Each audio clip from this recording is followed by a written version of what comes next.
It's been a while, so I kind of stepped back a little bit from doing videos and interacting kind of in social media a little bit altogether. So I'm wanting to re-engage a little bit, and I wanted to just describe one experience that's really important to me, something that gave validation that I knew that what I was encountering in my experiences was very real.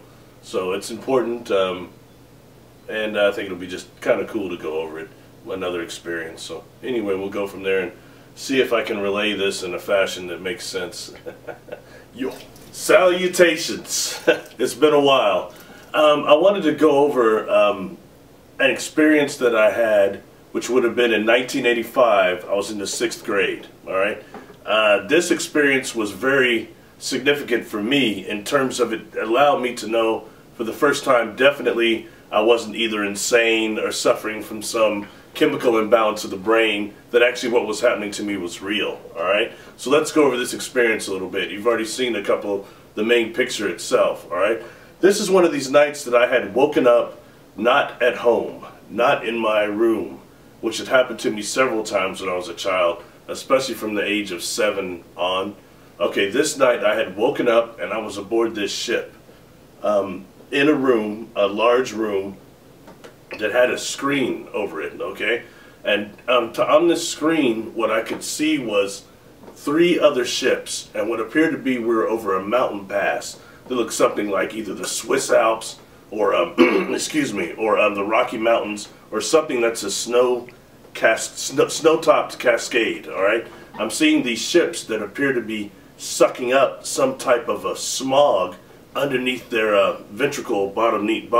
They're sucking this smog up, all right? And some of them, one of them is emitting kind of a light coming out of the bottom as well, okay? So this is over this pass. On the right side of this screen is Xandar, who I've shown you in several other videos, all right? Xandar is floating over the deck plates on the side of this this screen. Now, I'd seen Xandar before in my normal everyday life, all right, as I've described already, but he didn't look in this way. He had on a uniform, he didn't have on a hat or these goggles, and he definitely wasn't doing whatever optical energy they send at us that can make them appear slightly different. So I was seeing him as that. He felt ancient, and he's giving me information, downloads about what he's calling the acid rain. He says the acid rain is very bad for your planet, and our technology, we're trying to reverse it, but we're having problems with it. Okay, so that's what these ships were doing. Behind me in this room was a very large engine. Alright, so you've already seen one of the pictures, but in the back of this room was the engine I've shown you before. As a video, look up these engines, alright? This was in the back of that room, so this is the same experience, and Xandar is the one that's telling me that that is capable of powering also a planetoid and also healing human flesh. So just I want to give you a kind of a correlation between that. All right, now what we'll do is actually go over the sketch itself and just try to give some detail. Actually, this is done by Casara, Christine Dennett. She's actually redoing a couple of things on it for me now, so it'll look different in the end, but it shows enough that it gives you the general vibe from what I'm talking about. All right, thank you. What's happening? All right, here is the illustration from Christine Dennett, and she did a pretty good job because with my lack of ability to describe. All right, we've got is these ships. Now, I just used the ship that I've already shown you once before for the 3, but in reality, there were 2 other ships that looked a little different. One of them was huge, and I couldn't find one that described it, so I kind of just left it at these, all right, to not harass her too much. She's been very good to me. What we've got here is this mountain pass, all right, and we've got this smog that is being sucked up by one of the craft here, all right? You could see the others emitting a light that is something to try to counteract this acid rain that Xandar was talking about. I never heard the name acid rain before, but that's what he's telling me, all right? The deck plates towards the screen were kind of interesting. They had like these weird lights on there, and it was like metal kind of going back from it. But that's kind of the deck plates there, and this is the screen itself. Xandar, the ships that are working with the acid rain over a mountain pass. and we'll talk a little bit more about this and conclude this. Thank you. What's happening? Real quick, something I forgot on this sketch. Xandar, something she's going to change. His uniform didn't have this golden stripe going over the side. It did have him going vertically though, a sash, and it was a little bit longer. But I could see his legs, okay? He had on like these white boots.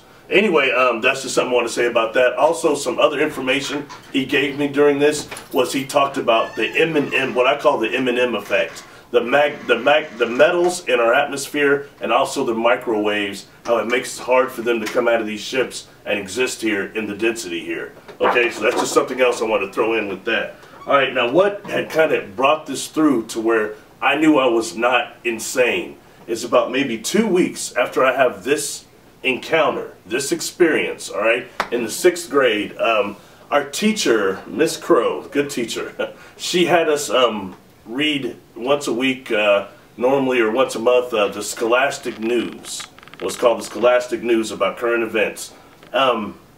This particular one had the Statue of Liberty on the front, and she actually called on me to read the main article. You know how stressful that was to have to read in front of the whole class back in those days. But anyway, when I started reading this, the main article was about the Statue of Liberty that year had been closed down due to being repainted. It was being repainted from being a green oxidated color to the golden it's supposed to be, alright? And it was being shut down because of damage from acid rain. Now when I'm reading this article in front of the class, I come to that and I said, from damage of acid rain! I mean, it struck me so hard to see that in bold writing like that, because that's what Xandar told me on that craft. Alright, and that's when I knew that I was not insane. It wasn't some brain chemical deal. This was real. My encounter's real. When you wake up somewhere that's an environment that isn't your normal house, you know it anyway, because a certain small amount of panic comes with that. Alright, so you know a physical reality when you encounter it. Anyway, but this was something that wanted me to make my encounters become even more physical, because I knew what he had told me was real. Okay, and I didn't understand. I didn't even know what the concept of acid rain was until I was introduced to it in this experience.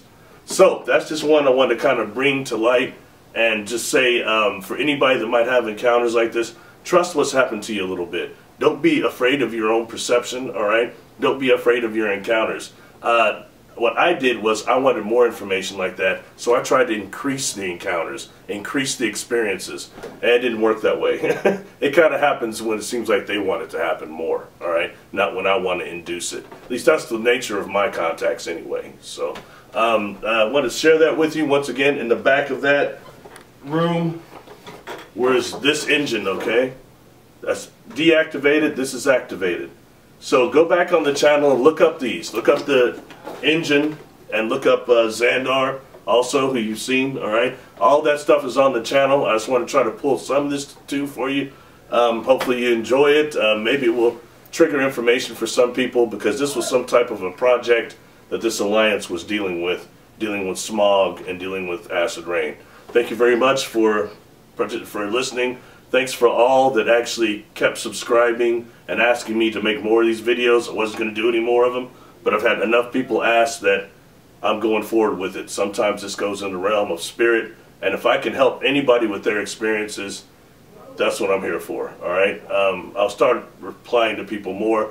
Check out my website, barrylittleton.com. There's a website, there's an email there, barrylittleton13 at gmail.com. Alright, I'm going to start replying only there more to anyone who emails me. Getting the website up and going has been very trying. I'm not a web designer, but I've got somebody working on it. So check that out, and I will try to get back with anybody who's already emailed me. I'm correlating those emails now. God bless. Thank you very much. Peace.